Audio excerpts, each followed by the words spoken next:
सांगलीमध्ये रातोरात बसवण्यात आलेला छत्रपती संभाजी महाराज यांचा पुतळा आता हटवण्यात आलेला आहे आणि शहरातल्या राम मंदिर चौकामध्ये हा पुतळा बसवण्यात आलेला होता।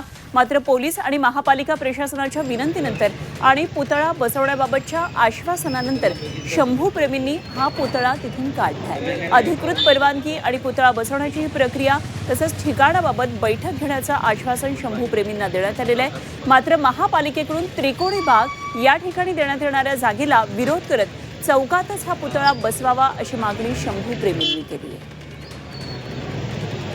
त्रिकोणी बागेत बसवायला परवानगी दिली, आपल्याला त्या बागेत बसवायचं नाही। महाराज माझं बागेत बसण्यासाठी झालेलं नाही आहेत, माझा महाराज चौकातच बसणार, हीच आपली इच्छा आहे। मग ते कोणीही बसू दे, आपल्याला काय असंच नाही की आम्ही बसावं, कोणीही बसवू दे पण महाराज चौकात बसले। लोकांशी आता आमची चर्चा झालेली आहे। आंदोलकांच्या म्हणण्याप्रमाणे संभाजी महाराजांच्या पुतळ्यासाठी महानगरपालिकेकडनं त्रिकोणी बागेची जागा ठरवण्यात आलेली आहे।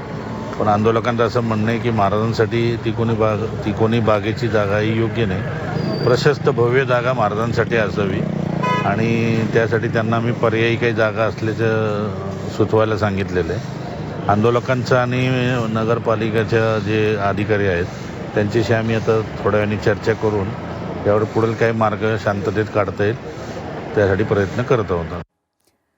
तर या संदर्भात आणखी सविस्तर तपशील जाणून घेऊया। आमचे सांगलीतले प्रतिनिधी सरफराज सनदी आपल्याबरोबर थेट जोडले गेले। सरफराज, काय नेमकं या सगळ्या पार्श्वभूमीवर सांगलीमधलं वातावरण आहे आणि हा तोडगाही समाधानकारक आहे का?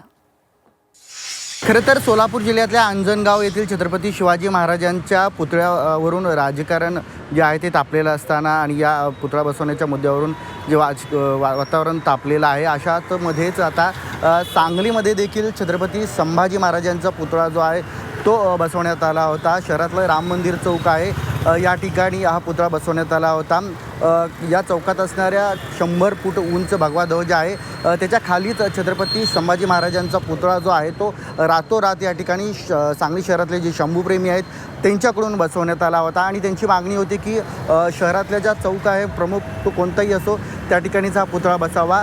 खरं तर सांगली महापालिकेकडून सगळ्यात आधी शहरातले जे अग्निशमन कार्यालय आहे त्या ठिकाणी छत्रपती संभाजी स्मारकासाठी जागा देण्यात आली होती, मात्र ती काही कारणाने रद्द करण्यात आली आणि त्यानंतर शहरातल्या त्रिकोणी बाग जो आहे त्या ठिकाणी छत्रपती संभाजी महाराजांचा पुतळा बसवण्याचं जे आहे पालिकेकडून ठरवण्यात आलं होतं। मात्र या जागेबाबत शहरातले जे शंभूप्रेमी आहेत त्यांच्याकडून आक्षेप नोंदवण्यात आला होता आणि तसं निवेदन वारंवार गेल्या 1 वर्षांपासून महापालिका प्रशासनाकडे देण्यात येत होतं, मात्र त्याकडे दुर्लक्ष करण्यात येत असल्याचा आरोप जो आहे तो शंभूप्रेमींकडून करण्यात आला होता आणि त्यामुळेच सांगलीतल्या जो राम मंदिर चौक आहे, शहरातला जो प्रमुख चौक आहे गजबजलेला, या ठिकाणी रातोरात शंभूप्रेमी जे आहेत ते एकत्र आले आणि या सर्वांनी मिळून या ठिकाणी जो 100 फुटी भगवा ध्वज आहे त्याच्या खाली छत्रपती संभाजी महाराजांचा पुतळा जो आहे तो बसवला होता आणि त्यामुळे प्रशासन असेल, पोलीस प्रशासन असेल, यांची सगळ्यांचीच या ठिकाणी तारंबळ उडाली होती।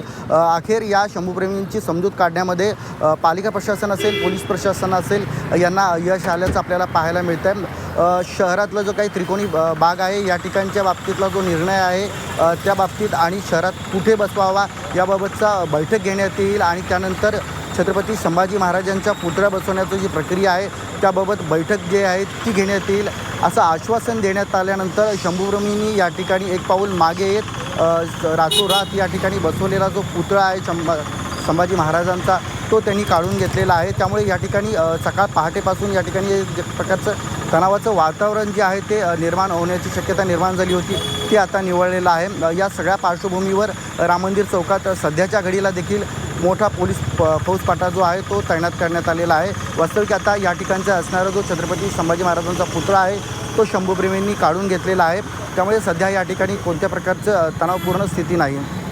ठीक, सरफराज, धन्यवाद दिलेल्या या सगळ्या सविस्तर माहितीसाठी। सरफराज सनदी आमचे प्रतिनिधी आपल्याबरोबर होते।